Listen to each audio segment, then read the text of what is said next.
All welcome to XandY. Okay, അപ്പോൾ നമ്മുടെ sure short series നമ്മൾ സ്ഥിരമായി ചോദിക്കുന്ന അതുപോലെ തന്നെ വളരെ ഇമ്പോർട്ടൻ്റ് ആയിട്ടുള്ള കുറച്ച് ഭാഗങ്ങൾ ഡിസ്കസ് ചെയ്യുന്ന ഈ ഒരു സീരീസിൽ നമ്മൾ ഇന്ന് ഡിസ്കസ് ചെയ്യാൻ പോകുന്നത് ബയോളജിയിലുള്ള എക്സ്ക്രീഷൻ ടു മെയിൻറ്റെയിൻ ഹോമിയോസ്റ്റാസിസ് എന്ന് പറയുന്ന ഒരു ചാപ്റ്ററാണ്. ഓക്കെ, അപ്പോൾ എല്ലാവരും എന്ത് ചെയ്യുക, നമ്മുടെ ടെക്സ്റ്റ് ബുക്കൊക്കെ എടുത്ത് അല്ലെങ്കിൽ നിങ്ങൾ പഠിക്കാത്ത ഭാഗങ്ങൾ ഏതെങ്കിലും മാർക്ക് ചെയ്യാനൊക്കെ റെഡിയായി നിൽക്കുക. അതേപോലെ തന്നെ നിങ്ങൾ ക്വസ്റ്റ്യൻസ് കാണുമ്പോൾ തന്നെ എന്ത് ചെയ്യുക, അതിനെ ആൻസർ ചെയ്യാൻ സ്വയമായി തന്നെ ശ്രമിക്കുക. അങ്ങനെയാണെങ്കിൽ നമുക്ക് എന്ത് ചെയ്യാൻ പറ്റും, ഒന്ന് ജസ്റ്റ് പോസ് ചെയ്ത് നിങ്ങൾ സ്വയമായി ആൻസർ ചെയ്ത് പിന്നെ നമ്മുടെ എക്സ്പ്ലനേഷൻ കേൾക്കുകയാണെങ്കിൽ നിങ്ങൾക്കും അത് പെട്ടെന്ന് റിവൈസ് ചെയ്യാൻ ഉപകാരപ്പെടും. ഓക്കെ, എന്താണ് എക്സ്ക്രീറ്ററി ഓർഗൻസ് നമ്മുടെ ടെക്സ്റ്റ് ബുക്കിൽ കൊടുത്തിട്ടുണ്ട്.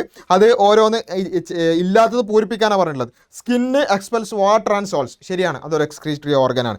ഇവിടെ കൊടുത്തിട്ടുള്ള എന്താണ്, ഇവിടെ ഈ കൊടുത്തിട്ടുള്ള എന്താണ്, രണ്ട് ഭാഗത്ത് ഇങ്ങനെയൊക്കെയുള്ള സാധനം എന്താണ്? യെസ്, നമുക്കറിയാം, ഇറ്റ് ഈസ് ലങ്സ് ആണെന്ന് അറിയാം അല്ലേ. ഓക്കെ, ലങ്സ് എന്താ ചെയ്യുക, നമ്മുടെ കാർബൺ ഡൈ ഓക്സൈഡിൻ്റെ എക്സ്ക്രീഷനാണ് സഹായിക്കുക. ഓക്കെ, ഇനി ഇവിടെ കൊടുത്തിട്ടുള്ള എന്താണ്, ഈ സാധനം എന്താണ്, സിന്തസിസ് ഓഫ് യൂറിയ ആരാണ് ചെയ്യുക? അല്ലെങ്കിൽ ഈ ചിത്രം കണ്ടാൽ തന്നെ നമുക്കറിയാം ആരാണ്, നമ്മുടെ കരളാണല്ലേ, ലിവറാണ്. യെസ്, ലിവറാണ്. Okay, very good. ഇനി അടുത്തത് ഈ കൊടുത്തിട്ടുള്ളത് എന്താണ്, ഈ കൊടുത്തിട്ടുള്ള പ്രധാനപ്പെട്ട എക്സ്ക്രീറ്ററി ഓർഗൻ, എക്സ്ക്രീഷൻ എന്ന് പറയുമ്പോൾ തന്നെ നമ്മുടെ മനസ്സിലേക്ക് വരുന്നത് എന്താണ്, യൂറിയ ആൻഡ് വാട്ടർ ഒക്കെ എക്സ്ക്രീറ്റ് ചെയ്യുന്ന നമ്മുടെ കിഡ്നീസ്. Yes, kidneys. അപ്പോൾ ഈ കാര്യങ്ങൾ നമുക്ക് അറിയാമെന്ന് ഉറപ്പുവരുത്തുക, ചിലപ്പോൾ ചോദിച്ചേക്കാം. Okay, symptoms of a kidney patients are given below. Analyse and answer the questions. Turbid urine ഉണ്ട്, ബാക്ക് പെയിൻ ആൻഡ് ഫീവർ ഉണ്ട്, അതുപോലെ തന്നെ edema in the face of ankles and foot. ഈ പറഞ്ഞ സിംറ്റംസ് ഒക്കെ എന്തിനുള്ള സിംറ്റംസ് ആണ്? Identify this disease.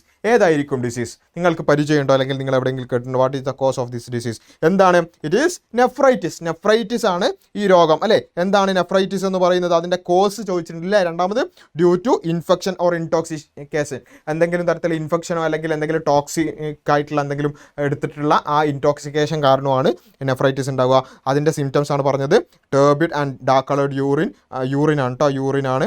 അതേപോലെ തന്നെ ബാക്ക് പെയിൻ, അതുപോലെ തന്നെ fever, oedema on the face and ankle, അതൊക്കെ അതിൻ്റെ പിന്നെ എന്താണ്, അതിൻ്റെ ആ രൂപത്തിലുള്ള സിംറ്റംസ് ആണ്. അതേപോലെ ഇതിപ്പോൾ കഴിഞ്ഞ ഒരു വർഷം ചോദിച്ചിട്ടുള്ള ചോദ്യമാണ്. ഇതേപോലെ മറ്റ് രോഗങ്ങളും കിഡ്നി ഡിസീസും അല്ലെങ്കിൽ എക്സ്ക്രീറ്ററി ഡിസീസും ചോദിക്കാം. കിഡ്നി സ്റ്റോൺ അല്ലേ, deposition of crystals of calcium സോൾട്സിൻ്റെ ക്രിസ്റ്റൽസ് ഡെപ്പോസിറ്റ് ചെയ്യുക എന്നുള്ളതാണ്. അത് എവിടെ? കിഡ്നിയിൽ അല്ലെങ്കിൽ യൂറിനറി ട്രാക്റ്റിൽ അല്ലേ. ഇതാണ് ഈ നമ്മുടെ മൂത്രത്തിൽ കല്ല് എന്നൊക്കെ നമ്മൾ പറയുന്ന ഇതാണ് കിഡ്നി സ്റ്റോൺ എന്ന് പറയുന്നത്. അതിൻ്റെ സിംറ്റംസ് എന്താണ്? Pain in the lower abdomen, blockage of urine, ഡിസ്നസ്, vomiting ഒക്കെ അതിനുള്ള സിംറ്റംസ് ആണ്. അതേപോലെ തന്നെ യൂറീമിയ, ഇതൊക്കെ നമ്മുടെ ടെക്സ്റ്റ് ബുക്കിലുണ്ട്, ഞാൻ ആവർത്തിക്കുന്നില്ല. ഇനി അടുത്ത ഒരു ചോദ്യം, ഈ ഒരു ഫിഗർ പലപ്പോഴും ഞാൻ കണ്ടിട്ടുള്ള ആവർത്തിച്ച് ചോദിക്കുന്നത് കണ്ടിട്ടുണ്ട്. Observe the figure and answer the question. ഏതാണ് ഈ ഫിഗർ എന്ന് പറയുന്നത്? നമുക്കറിയാം, ഹീമോ ഡയാലിസിസ് ആണ്. ആ ഹീമോ ഡയാലിസിസുമായി ബന്ധപ്പെട്ടുകൊണ്ടുള്ള ബാക്കി കാര്യങ്ങൾ അല്ലേ, അതിൽ ഓരോന്നിലും എന്താണ് സംഭവിക്കുക, അതിൻ്റെ ഒരു പിന്നെ ഫ്ലോ എങ്ങനെയാണ്, ആ രൂപത്തിലുള്ള ചോദ്യങ്ങളൊക്കെ വരാറുണ്ട്. എന്താ ചെയ്യുക?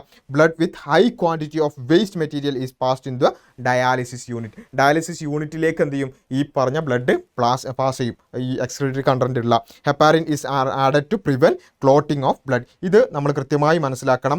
ഈ ഹീമോ ഡയാലിസിസ് ചെയ്യുന്ന ബ്ലഡിലേക്ക് എന്ത് ചെയ്യും? നമ്മൾ ഹെപ്പാരിൻ ആഡ് ചെയ്യും. എന്തിനാണ് ഈ ഹെപ്പാരിൻ എന്ന് പറയുന്നത്? ഒരു ആൻറ്റി കൊയാഗുലൻ്റ് ആണ്. ബ്ലഡ് ക്ലോട്ട് ചെയ്യുന്നത് തടയുന്ന ഒരാളാണ് ആര്? ഹെപ്പാരിൻ എന്ന് പറയുന്നത്. അത് എന്തിനാണ് ആഡ് ചെയ്യുന്നത്? നമുക്കറിയാം, നമ്മുടെ ബോഡിയിലൂടെ ഇങ്ങനെ ബ്ലഡ് സഞ്ചരിക്കുന്നുണ്ട്. അപ്പം എന്തെങ്കിലും ആ ബ്ലഡ് ക്ലോട്ട് ചെയ്യില്ല. പക്ഷേ നമ്മളൊരു ഹീമോ ഡയാലിസിസ് യൂണിറ്റിലേക്ക് ബ്ലഡ് കൊടുക്കുമ്പോൾ ചിലപ്പോൾ അവിടെ ബ്ലഡ് പോയി കട്ട പിടിച്ചാലോ. കാരണം നമ്മളൊന്ന് ആലോചിച്ച് നോക്കുക, നമ്മുടെ കൈയൊന്ന് മുറിഞ്ഞു, കുറച്ച് ബ്ലഡ് താഴേക്ക് വീണു, ആ ബ്ലഡ് ഇങ്ങനെ എപ്പോഴും ഇങ്ങനെ ഒഴുകി നടക്കുകയാണ് ചെയ്യുക. അല്ല, അത് കുറച്ച് കഴിയുമ്പോൾ എന്തെങ്കിലും കട്ട പിടിക്കും അല്ലേ. അപ്പോൾ ആ കട്ട പിടിക്കുന്നത് തടയണം അല്ലേ, അതിന് വേണ്ടിയിട്ടാണ് ഹെപ്പാരിൻ. പിന്നെ കാരണം എന്താ, ഹീമോഡയാലിസിസ് ചെയ്യുമ്പോഴത്തേക്ക് ബ്ലഡ് കട്ട പിടിച്ചാൽ പിന്നെ നമുക്ക് ബ്ലഡ് തിരിച്ച് കയറ്റണ്ടേ. അപ്പോൾ അതുകൊണ്ടാണ് ഹെപ്പാരിൻ ആഡ് ചെയ്യുന്നത്. അതൊന്ന് ഓർമ്മിച്ച് വെക്കുക, അതൊരു ആൻറ്റി കൊയാഗുലൻ്റ് ആണ്. ഓക്കെ, പിന്നെ അടുത്തതായി, when blood pass through the dialysis unit the waste contain in blood diffuse into dialysis fluid. എന്തെയും ഡയാലിസിസ് ഫ്ലൂയിഡിലേക്ക് വേസ്റ്റൊക്കെ കളയപ്പെടും. ഇതിലൂടെയാണ് ബ്ലഡ് ഇങ്ങനെ പോകുന്നത്.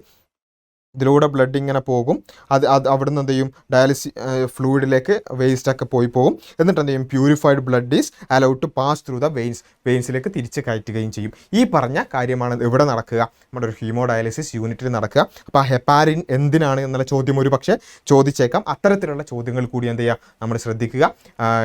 എക്സ്ക്രീറ്ററി ഡിസീസസ് വളരെ ഇമ്പോർട്ടൻ്റ് ആണ്. അതുപോലെ തന്നെ കിഡ്നിയും അതുപോലെ തന്നെ യൂറിൻ ഫോർമേഷനും അതുമായി ബന്ധപ്പെട്ടുള്ള ആ ഭാഗങ്ങളിലൊക്കെ ക്വസ്റ്റ്യൻസ് ചോദിക്കാറുണ്ട്. അപ്പോൾ ആ ഭാഗങ്ങൾ കൂടി ഒന്ന് ശ്രദ്ധിക്കുക. Okay, thank you.